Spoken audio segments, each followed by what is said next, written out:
अनुराग पाठक द्वारा लिखित उपन्यास 12th फेल। हारा वही जो लड़ा नहीं। मुख्य परीक्षा का रिजल्ट इंटरनेट पर लोड हो रहा था। शरद सबके रिजल्ट देखने इंटरनेट कैफे गया था। मनोज के साथ उसके कमरे पर अविनाश, नवल और पांडे मुख्य परीक्षा के रिजल्ट का सांस थामे इंतजार कर रहे थे। पांडे ने पहली बार मुख्य परीक्षा दी थी। वह भी अविनाश के साथ मनोज के कमरे पर आ गया था। श्रद्धा भी मनोज का रिजल्ट जानने उसके कमरे पर आ गई थी।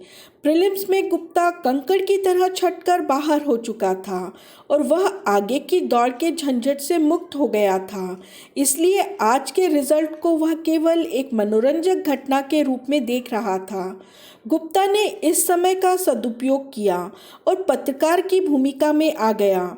उसने सिगरेट का धुआं उड़ाते हुए मनोज से पूछा, मनोज जी, आपका यह अंतिम अटेम्प्ट है, कैसा महसूस हो रहा है? अविनाश ने गुप्ता को गाली देते हुए कहा, गुप्ता, यहाँ प्राण निकले जा रहे हैं और तुम्हें फालतू के प्रश्न सूझ रहे हैं। पर मनोज ने गुप्ता का जवाब दिया, यह अंतिम प्रयास है, इसके बाद कुछ नहीं बचेगा। पर हाँ, मेहनत बहुत की है इस बार मैंने, मैं इसे स्वीकार करता हूँ।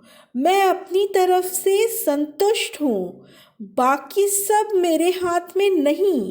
तभी शरद हांफता हुआ आ गया। सबकी सांस अटक गई। शरद ने सस्पेंस न रखते हुए कहा, मनोज भैया, अविनाश जी मुख्य परीक्षा पास हो गए। पांडे जी और नवल जी का नहीं हो पाया। मनोज को अपने कानों पर यकीन नहीं हुआ। उसके जीवन की पहली मुख्य परीक्षा क्लियर हो गई थी। वह चीखकर अपनी खुशी व्यक्त करना चाह रहा था, लेकिन पांडे और नवल को दुखी देखकर उसने अपनी खुशी कंट्रोल कर ली। पांडे और नवल अविनाश और मनोज की खुशी के विपरीत उदास और दुखी बैठे रहे। गुप्ता को पांडे और नवल के रूप में दो नए साथी मिल गए। अपने समाज में वृद्धि होते हुए देख गुप्ता संतुष्ट हो गया।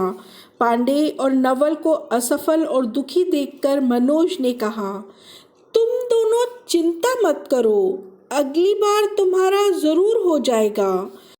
निराश और दुखी पांडे पर मनोज की सांत्वना का कोई असर नहीं पड़ा। वह मनोज के पलंग पर निढाल सा बैठा रहा। नवल भी अपनी असफलता के दुख में वही कुर्सी पर बैठा रो रहा था। अब इस कमरे का दृश्य बड़ा अजीब था। दो सफल लोग प्रसन्न थे और दो असफल लोग रो रहे थे। दो तटस्थ व्यक्ति दुखी लोगों को ढाढ़स बंधा रहे थे और सफल लोगों को बधाई दे रहे थे। कुछ देर बाद सभी अपने अपने रास्ते चल दिए। रास्ते में गुप्ता ने अविनाश से पूछा, अविनाश, तुम तो कहते थे कि सिविल सर्विस की तैयारी करने वाले को प्रेम में नहीं पड़ना चाहिए, पर आज तो प्रेमी मनोज सफल हो गया और प्यार न करने वाले पांडे जी असफल हो गए। अब क्या कहोगे? अविनाश ने भड़क कर कहा, कुछ नहीं कहूँगा, चलो चुपचाप। अविनाश इस नाजुक मौके पर पांडे का दिल नहीं दुखाना चाहता था। पांडे आज अपनी असफलता से बहुत दुखी था। उसे यह भी नहीं समझ आ रहा था कि मनोज का मेंस कैसे निकल गया। मनोज तो दिन भर श्रद्धा के प्यार में डूबा रहता था, फिर मनोज मुख्य परीक्षा में कैसे पास हो गया? पांडे को नहीं पता था कि 5 महीने में मनोज ने किस तरह और कैसे पढ़ाई की थी।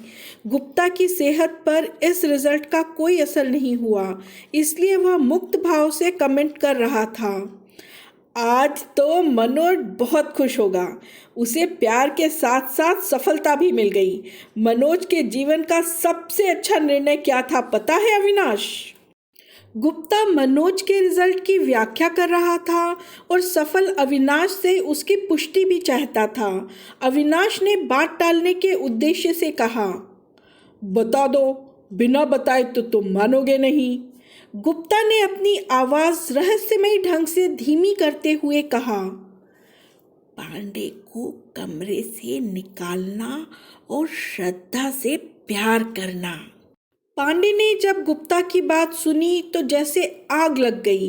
क्रोध से भरे पांडे ने कहना शुरू किया, गुप्ता, मुझे मनोज ने नहीं निकाला, बल्कि मैं ही उसे छोड़कर गांधी विहार आ गया था। दूसरी बात, मनोज की सफलता भी दूर है, फाइनल रिजल्ट नहीं है ये, इंटरव्यू भी बाकी है। तीसरी बात, ऐसे प्यार बहुत देखे हैं। श्रद्धा के घर वालों को जिस दिन पता चलेगा कि वह दिल्ली में प्यार कर रही है, उसे दिल्ली खींच कर ले जाएंगे और मनोज का प्यार धरा रह जाएगा। गुप्ता, कौन बताएगा श्रद्धा के घर वालों को? पांडे के मन में अब क्रोध, दुख, ईर्ष्या, निराशा, पराजय के भाव कुल मिलकर गड्ढ-मड्ढ हो रहे थे। अशांत और व्यथित मन पांडे के कंट्रोल से बाहर हो रहा था। उसने कांपती और तेज आवाज में कहा, कोई तो बताएगा ही, कब तक छुपी रहती हैं ये बातें? बहुत प्यार कर लिया मनोज ने। पांडे आज प्यार के साथ मनोज की सफलता को पचा नहीं पा रहा था। गुस्से में उसकी चाल तेज हो गई थी।